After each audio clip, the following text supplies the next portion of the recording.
Minister, this bill establishes the Low Pay Commission formally, I suppose, in a legal sense, and the task of making annual recommendations to the government which considers appropriate on the level of minimum wage and so-called related matters.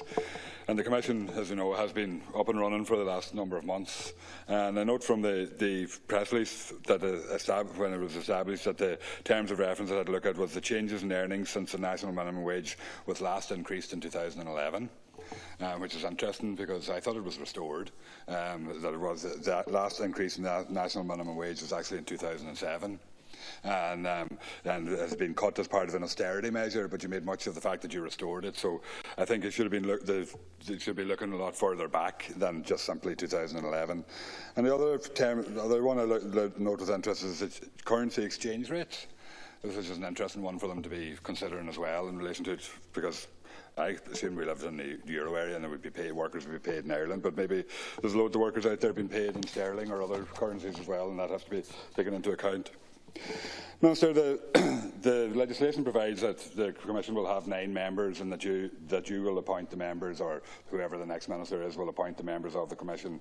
And I would be concerned that the recruitment process isn't that clear or transparent, and the Minister, as I said, the Minister involved appointing each member. So I think it's important that a different minister could appoint a commission with a very different slant on it, and particularly when you look at the make-up of the commission with 2 academic members, a lot of academics could have a very particular political stance as well in terms of how the economy should work, and that could bring that to bear in deciding how the commission actually works and what its recommendations are. It's clear after years of austerity that work has increasingly become precarious in our society, riddled with insecurity for the workers involved, and with new forms of work emerging, including zero-hour contracts and low-hour contracts. Income inequality is soaring. Ireland is witnessing a widening income gap, with over a third of all income concentrated in the hands of the top % of earners. That's according to Task. And Ireland is now the most unequal country in the EU when it comes to how the economy distributes income before taxes and social welfare payments are included. The precariat is characteristic of the 21st century capitalism, based on flexible, periodic, insecure employment, transiency, lack of control over time, overqualification and uncertainty. And I think that sentence best describes the situation facing very many workers, seasonal workers in my own constituency in Donegal. And the experience of greater insecurity in work has increased alongside a greater reduction in social security, or maybe it should be called social insecurity, because it actually doesn't do anything to provide a safety net as things stand at the moment.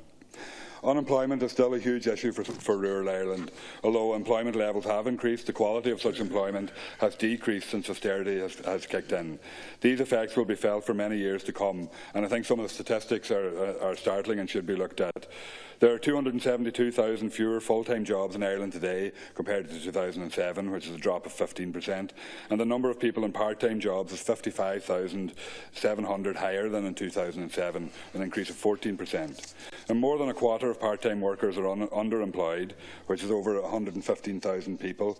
And in addition, between 2010 and the end of 2014, the number of long-term unemployed fell by 48,700, but in the same period, the net loss of Irish people to emigration was 123,000. So some 58% of those unemployed are long-term unemployed. Now more than ever, a Low Pay Commission is needed, and I welcome its introduction, although it's very late in the day. It should be a worrying statistic published by the Central Statistics Office quarterly earnings, hours and employment cost survey, showing that only that 4.7% of employees, or just over 73,000 workers, were being paid at or below the national minimum wage of $8.65 per hour in Q2 2014. I'm actually surprised that the figures are that low, because I would think that there's an awful lot more workers being paid below the minimum wage around this country.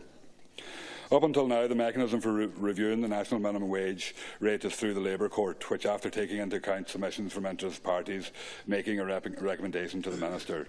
And as I said, the last Labour Court recommendation in relation to the minimum wage was made in November 2006 and recommended an increase to $8.30 and then to $8.65 from the 1st of July 2007.